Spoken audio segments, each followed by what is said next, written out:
Hello बच्चों, हरिनाम classes में आप लोगों का स्वागत है। बच्चों, हम लोग कक्षा 9 की गणित का शुभारंभ कर रहे हैं पहली प्रश्नावली से, जो है संख्या पद्धति। और हम लोग इसके एनसीईआरटी की बुक में जितने भी क्वेश्चन हैं सारे क्वेश्चन करेंगे, आपको बिल्कुल बेसिक से बेसिक समझाएंगे। तो आप लोग देखिए और उसको समझिए कि क्या है ये संख्या पद्धति, संख्या पद्धति को किस तरीके से समझा जा सकता है, नंबर सिस्टम देखते हैं। तो बच्चों, संख्या पद्धति में दो तरीके की संख्याएं हम लोग देखते हैं, वास्तविक संख्या और अवास्तविक संख्या। तो वास्तविक संख्याएं भी हमें पढ़नी है, अवास्तविक संख्याएं आप लोग फर्स्ट ईयर इंटर में जाकर के पढ़ेंगे। वास्तविक संख्याएं जो होती हैं उनको मूल दो तरीके से हम परिभाषित कर सकते हैं, एक परिमेय संख्या और दूसरी अपरिमेय संख्या। अब ये परिमेय संख्या और अपरिमेय संख्या होती क्या हैं? तो देखो, परिमेय संख्या वे संख्या होती हैं जिन्हें हम P/Q के रूप में लिख सकते हैं, P/Q के रूप में लिखा जा सकता है, वे होती हैं परिमेय संख्याएं, लिखा जा सकता है। अब ये P/Q के रूप में तो हम किसी को भी लिख सकते हैं। जैसे कोई संख्या है 7, तो इसको हम क्या परिमेय मानेंगे केपन में? तो 7 बराबर 7/1, तो ये क्या हो गया? P/Q के रूप में हमने इसको लिख दिया, तो ये हो गई परिमेय संख्या। तो भाई कुछ शर्तें होती हैं परिमेय संख्या के लिए, क्या होती हैं कि उसे P/Q के रूप में लिखा जा सके जहाँ Q बराबर 0 ना होना चाहिए, Q जो है वो 0 के बराबर ना हो। और एक शर्त रहती है कि P व Q दोनों क्या होने चाहिए? पूर्णांक होने चाहिए, तभी संख्या परिमेय होगी। और तीसरा है कि P और Q जो है वो बिलोंग्स टू Z। Z का मतलब है पूर्णांक, जो वास्तविक संख्याएं हैं उन्हीं से। तो ये है परिमेय संख्या, इस तरीके से परिभाषित की जा सकती है। अभी जब हम लोग एक्सरसाइज करेंगे तो और भी आपको क्लियर हो जाएगा। इसके बाद आते हैं अपरिमेय संख्याएं, तो जिन्हें सिंपल सी भाषा में हम कह सकते हैं कि जिन्हें P/Q के रूप में नहीं लिखा जा सकता, P/Q के रूप में न लिखा जा सके, वे होती हैं अपरिमेय संख्या। धीरे धीरे आप लोग इनको बहुत बेहतरीन ढंग से समझ जाएंगे। तो कौन सी आती हैं? जैसे √2 है, √3 है, फिर √4 नहीं है, क्योंकि √4 का मान होता है 2 और 2 हो जाती है परिमेय संख्या, 2/1 के रूप में लिख सकते हैं। √5, √6, √7, √8 और इसी तरीके से √9 नहीं होगी, फिर √10। तो इन्हें P/Q के रूप में व्यक्त नहीं किया जा सकता। और एक चीज़ आपको बता दूं, ये जो पाई होती है वो होती है अपरिमेय संख्या। ये क्वेश्चन भी आता है आपका, पाई कैसी है? अपरिमेय संख्या है। जबकि आप ये जानते होंगे कि पाई का मान होता है 22/7। तो क्या पाई अपरिमेय संख्या है? तो क्या 22/7 भी अपरिमेय संख्या है? तो 22/7 तो P/Q के रूप में लिखी जा सकती है। तो ये है परिमेय संख्या। तो फिर ऐसा कैसे हो सकता है? एक अपरिमेय संख्या परिमेय संख्या के बराबर कभी भी नहीं हो सकती। तो फिर इसका लॉजिक क्या है? इसका लॉजिक ये है बच्चों, आप लोग ध्यान रखिएगा कि पाई अपरिमेय संख्या है, किंतु जो 22/7 है वो इसका लगभग मान होता है। क्या होता है? लगभग मान होता है, एक एग्जैक्ट वैल्यू नहीं होती है पाई की 22/7, इसलिए पाई अपरिमेय संख्या है और 22/7 परिमेय संख्या है। तो इस चीज़ को आप लोग ध्यान रख सकते हैं। अब परिमेय संख्याओं को और अधिक थोड़ा सा विस्तृत समझते हैं। तो परिमेय संख्याएं जो हैं वो फिर से दो कैटेगरी में हम लोग इसको कर सकते हैं। एक तो होती है दशमलव संख्या, दशमलव संख्या होती है। अब दशमलव संख्याएं भी दो तरीके की होती हैं। कैसी? एक तो होती हैं शांत दशमलव और एक होती हैं अशांत दशमलव। तो मैं थोड़ा सा आपको रिवाइज करवा दूं। कक्षा 8 में आपने पूरा पढ़ा होगा, नहीं भी पढ़ा है तो देखिए शांत का मतलब है जैसे 2.45 हो गया, शांत है। 6.5 हो गया, शांत है।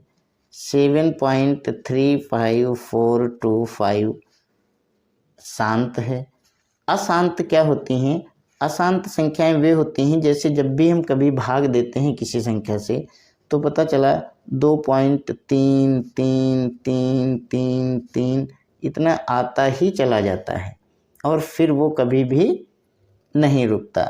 जैसे हम 18 को भाग करें, देखिए आपको समझा रहा हूँ।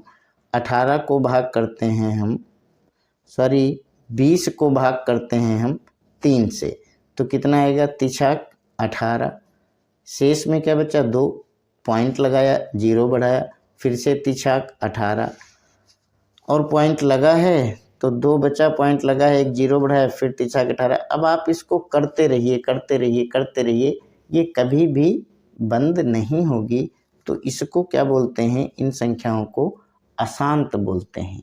अशांत दशमलव प्रसार होता है इनका। इसके बाद में आ जाते हैं पूर्णांक संख्याओं पे। दूसरी संख्याएं क्या होती हैं? पूर्णांक। पूर्णांक क्या होती हैं? जो पूर्ण अंक होती हैं।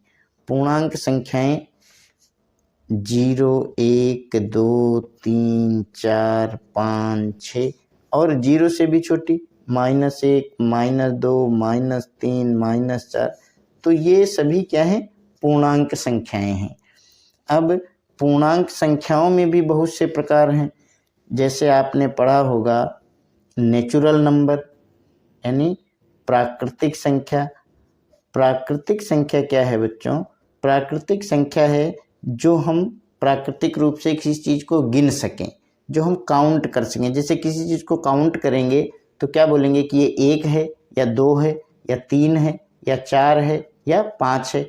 ये तो नहीं बोलेंगे कि ये 0 संख्या है, 0 पेन है या 0 पेंसिल है, 0 रुपया है। तो ये होती है प्राकृतिक संख्याएं जिससे हम किसी चीज़ को काउंट कर सकें और फिर आगे ये इसी तरीके से बढ़ती रहती हैं। इसी तरीके से फिर पूर्ण संख्या। अब पूर्ण संख्या कौन सी होती हैं? पूर्ण संख्या होती हैं 0 से शुरू होती हैं, इनको होल नंबर कहा जाता है। W से हम प्रदर्शित करते हैं। प्राकृतिक संख्याओं को N से प्रदर्शित करते हैं, नेचुरल नंबर बोलते हैं इनको। ये होल नंबर होती हैं, ये 0 से शुरू होती है, 0 1 2 3 4 5। अब एक क्वेश्चन बनता है यहाँ पर, क्या सभी प्राकृतिक संख्याएं पूर्ण संख्याएं होती हैं? तो बिल्कुल होती हैं, क्योंकि प्राकृतिक संख्याएं पूर्ण संख्याओं में ही आ जाती हैं। लेकिन अगर क्वेश्चन है क्या सभी पूर्ण संख्याएं प्राकृतिक संख्याएं होती हैं, तो आंसर आएगा नहीं, क्योंकि यहाँ पर 0 भी सम्मिलित है पूर्ण संख्या में, जबकि प्राकृतिक संख्या में 0 सम्मिलित नहीं है। अब अगली बात करते हैं अगर संख्याओं की, तो अभाज्य संख्या। अभाज्य संख्या किसको बोलते हैं? अभाज्य संख्याएं वे होती हैं जो स्वयं से तथा 1 से विभाजित हों और इसके अलावा किसी अन्य से विभाजित ना हो। यानी जो स्वयं से विभाजित हो या फिर 1 से विभाजित हो, इसके अलावा वो किसी से विभाजित ना हो। तो अभाज्य संख्याओं का गुणनखंड सिर्फ 2 होते हैं, मैक्सिमम 2 से अधिक अगर गुणनखंड हैं किसी के तो वो संख्या भाज्य कहलाती है। अभाज्य संख्याओं में जैसे सबसे छोटी अभाज्य संख्या क्या आएगी? 2 आएगी। देखिए 2 सम संख्या तो है लेकिन भाज्य नहीं है, ये अभाज्य है। ये या तो 2 से कटेगी स्वयं से या फिर 1 से कटेगी। इसी तरीके से 3, फिर 5, फिर 7, फिर 11, 13, इसी तरीके से हम देखते चले जाएंगे आगे, बहुत सी संख्याएं मिलेंगी। 17 मिलेगी, 19 मिलेगी, आपको 23 मिलेगी। तो फिर ये हो जाती हैं अभाज्य संख्याएं। फिर भाज्य संख्या कौन होती है? भाज्य संख्या किसको कहते हैं? तो भाज्य संख्या वे होती हैं जो स्वयं और 1 के अलावा किसी अन्य से भी विभाजित हों। जैसे 4 हो गई, 6 हो गई, 8 हो गई, 9 हो गई, 10 हो गई, ये सभी कैसी हैं? भाज्य संख्याएं हैं। फिर सह अभाज्य संख्याएं। सह अभाज्य संख्या कौन सी होती है? सह अभाज्य संख्या के कुछ मैं आपको उदाहरण दे रहा हूँ, जैसे 5 और 6, 8 और 9। अब ये 5 और 6 जो हैं, ये इनका ऐसा कोई भी गुणनखंड नहीं मिलेगा, इनका ऐसा कोई भी पूर्णांक नहीं मिलेगा जिससे ये 5 भी विभाजित हो जाए और 6 भी विभाजित हो जाए, तो ये होती हैं सह अभाज्य। यानी अब ये इनका विभाजन एक संख्या से इन दोनों का किसी का नहीं हो सकता। तो जिस तरीके से ये कुछ संख्याएं हैं, अब हम लोग देखेंगे एक्सरसाइज आपकी 1.1। एक्सरसाइज 1.1 क्या है? क्या शून्य एक परिमेय संख्या है? क्या इसे आप p/q के रूप में लिख सकते हैं, जहां p और q पूर्णांक हैं और q बराबर नहीं है 0। अब देखिए इसका क्या आंसर होगा। तो इसका आंसर होगा कि हाँ, शून्य जो है वो एक परिमेय संख्या है। हाँ, क्योंकि शून्य बराबर कहता है, शून्य को p/q के रूप में लिखा जा सकता है, बिल्कुल लिखा जा सकता है, 0/1 लिख देंगे और ये p/q के रूप में आ गई। कहता है कि जहाँ पर q बराबर नहीं 0, तो यहाँ पर देखो q 0 के बराबर नहीं है, और दूसरी शर्त क्या होती है, p व q पूर्णांक हों। तो यहाँ पर p और q दोनों क्या हैं, पूर्णांक भी हैं। तो इस प्रकार अतः नीचे लिख देंगे, अतः यह कहा जा सकता है, अतः यह कहा जा सकता है कि शून्य एक परिमेय संख्या है। कैसी संख्या है? परिमेय संख्या है। ये होगा क्वेश्चन नंबर 1। अब क्वेश्चन नंबर 2 में क्या पूछता है आपके? क्वेश्चन नंबर 2 देख लेंगे। क्वेश्चन नंबर 2 में है 3 और 4 के बीच में 6 परिमेय संख्याएं ज्ञात कीजिए। 3 और 4 के बीच में, देखिए इसके लिए बहुत ही सिंपल मैं आपको बताता हूँ। 3 व 4 के बीच में 6 परिमेय संख्या, तो जितनी भी परिमेय संख्या आपको ज्ञात करनी है किसी के बीच में, तो जिसके बीच में ये ज्ञात करनी है उसको आप लिख लीजिए, 3 लिख लीजिए, 4 लिख लीजिए, और फिर 6 परिमेय संख्या अगर ज्ञात करनी है तो इसको हम 7 से गुणा और भाग कर देंगे। इसको भी हम 7 से गुणा और भाग कर देंगे। अब कितना आएगा? 7 तिरिक 21/7, तो ये आ गया 21/7। यहाँ पर कितना आएगा? 7 चौक 28/7।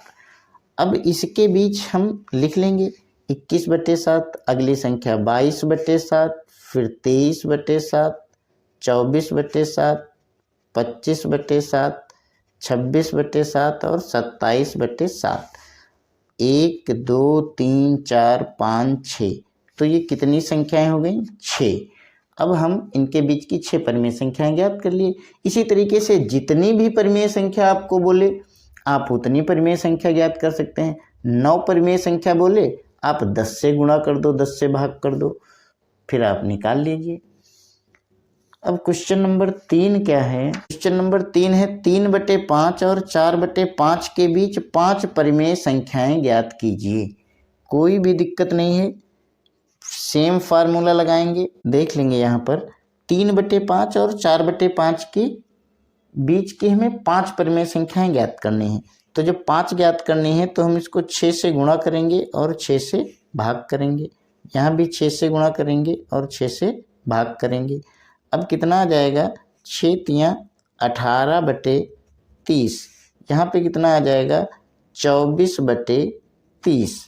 अब हम इसके बीच की संख्याएं लिख देंगे जैसे अभी लिखी थी, बहुत ही सिंपल। 19/30, 20/30, 21/30, 22/30 और 23/30। 1 2 3 4 5, इन दोनों के बीच में हमने 5 परिमेय संख्याएं ज्ञात कर ली। आ गया आपका आंसर। अब क्वेश्चन नंबर 4 देख लेते हैं।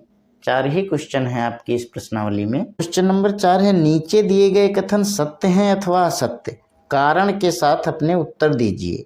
प्रत्येक प्राकृत संख्या एक पूर्ण संख्या होती है, प्रत्येक पूर्णांक एक पूर्ण संख्या होती है, प्रत्येक परिमेय संख्या एक पूर्ण संख्या होती है। तो देखते हैं। तो पहला पार्ट क्या है इसका कि प्रत्येक प्राकृत संख्या पूर्ण संख्या होती है। तो प्रत्येक प्राकृतिक संख्या पूर्ण संख्या होती है, ये भी शुरुआत में भी हम लोगों ने देखा था कि प्रत्येक प्राकृतिक संख्या पूर्ण संख्या होती है, क्योंकि प्राकृतिक संख्याएं कौन सी हैं, 1 2 3 4 5, इसी तरीके से आगे। और पूर्ण संख्याएं 0 से शुरू होती हैं और फिर ये इस तरीके से आगे बढ़ती हैं। तो आप ये कारण दे सकते हैं कि चूंकि पूर्ण संख्या 0 से प्रारंभ होकर के 0 1 2 3 4 5 होती हैं और प्राकृतिक संख्याएं 1 2 3 4 5 होती हैं, अतः प्रत्येक प्राकृतिक संख्या पूर्ण संख्या होती है। अब इसके बाद दूसरा जो पूछा है कि प्रत्येक पूर्णांक, और पूछा है कि सत्य और असत्य बताइए, तो आप यहाँ पर क्या लिख देंगे, सत्य, और कारण में जो हमने आपको बताया है वो लिख देंगे। दूसरा पार्ट है इसका, प्रत्येक पूर्णांक एक पूर्ण संख्या होती है।